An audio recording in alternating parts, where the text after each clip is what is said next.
Hey, in this module I'm going to show you some different techniques for creating what I call the groove elements, which are the additional percussive or rhythmic sounds that accompany the main drums in order to create a groove.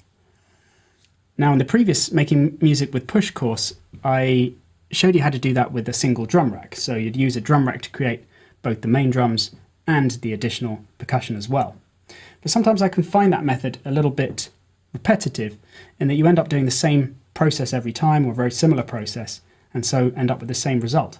So we're going to look at some slightly different, perhaps more creative and original ways of creating those parts. First though, let's create our main drum break, which is just going to be our main kick, snare and hat pattern, which is just going to be a 1-bar beat. So I've got these 3 drums loaded into a rack on track 1 here, and selecting the kick now, I'll just lay those down.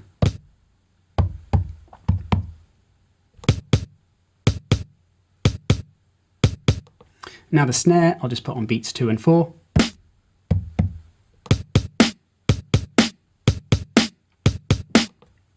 I'm just going to add 1 extra kick just after this snare, just to create a little bit more interest. I'll just open up the clip on the screen here so we can see what's going on as well.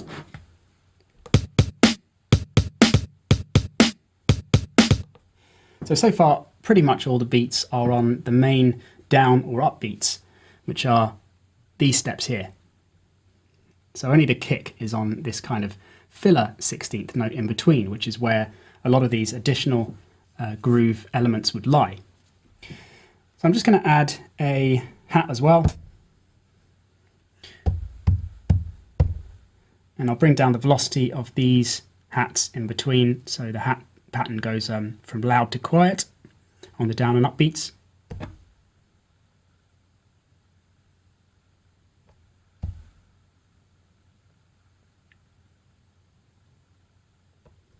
Maybe have a listen to that, just solo it.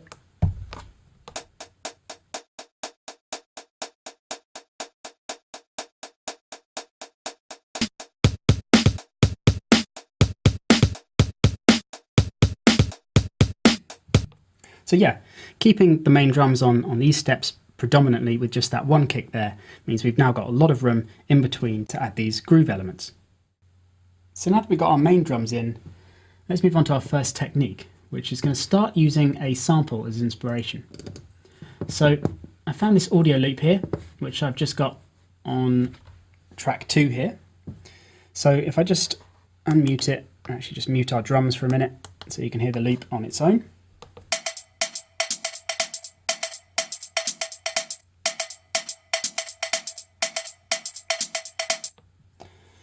So it's got quite a nice groove going on. If I just unmute the drum rack so you can hear how it sounds with our main drums.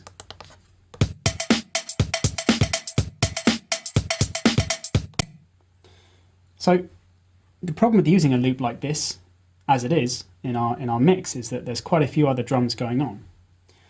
So we've got at least 1 other hat going on, maybe 2, and then some kind of rim or other low percussion sound as well.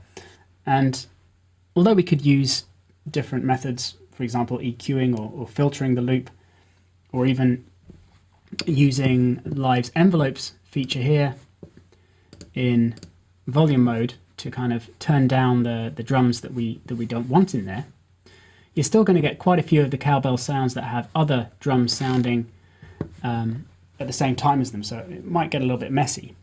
So the quickest way of doing this is just to go up to our audio loop here, right click on it and choose Convert Drums to New MIDI Track.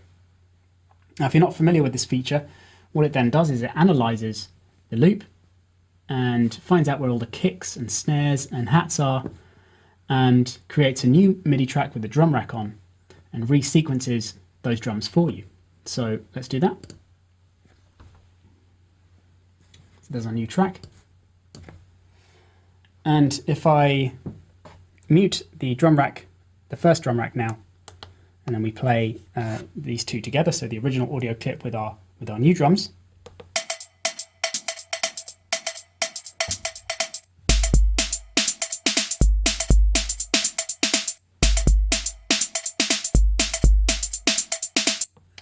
So if I press note there, so we go into note mode for our new drum rack, and then we'll see which drums are actually playing in the rack.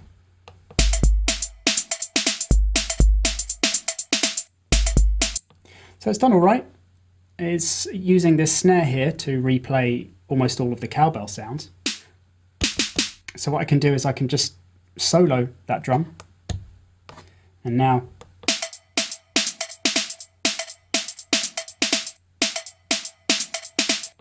it's got most of them right, but as we can see on the grid here, there are a few gaps, and if I now listen to the cowbell and see as the dot moves across the grid where the gaps are, I can add those ones in.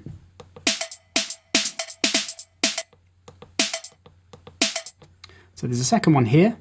It comes right after this one.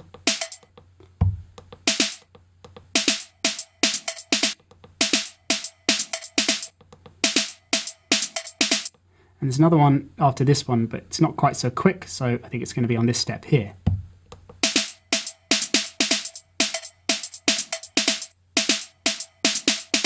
And then it just repeats for this second one, so there just after this one, and then slightly later there.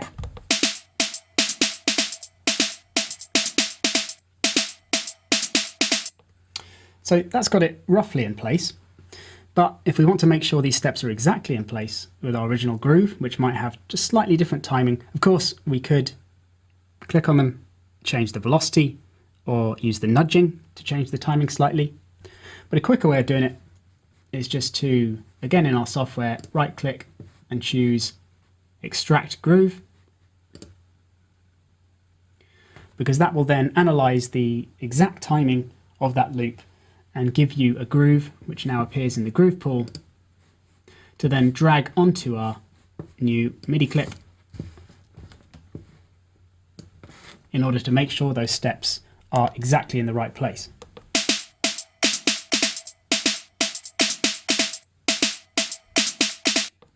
Nice. So now if we mute the original audio loop and bring our drums back,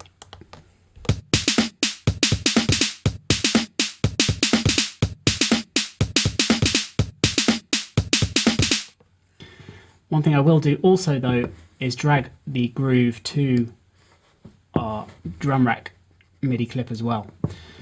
And if you decide that this is the kind of groove you want to go for, then it's a handy thing to do with all of the new MIDI clips you create, just to make sure everything's locked in place. And what this will mean now is this additional kick that we added in will follow the exact timing of our groove, so it will have been shifted probably a bit later to make sure it's not quite so rigid, but is instead following the groove that we've chosen to go with our track.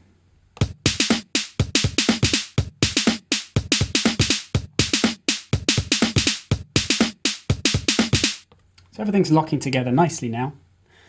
Last thing I'm going to do is change the drum sound. So go to our rack track, make sure we have our drum selected down in the rack, and then select it up on the screen here.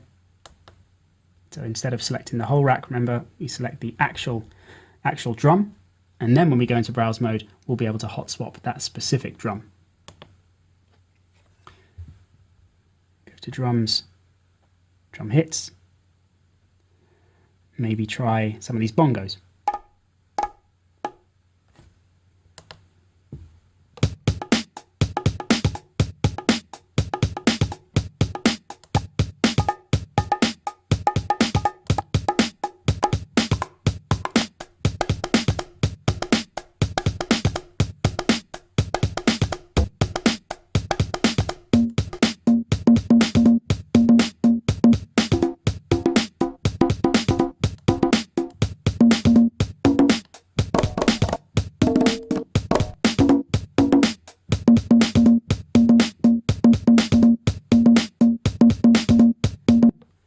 So yeah, a pretty easy way to extract a particular drum or just one sound from an audio loop, which you can then replace with any sample of your choosing.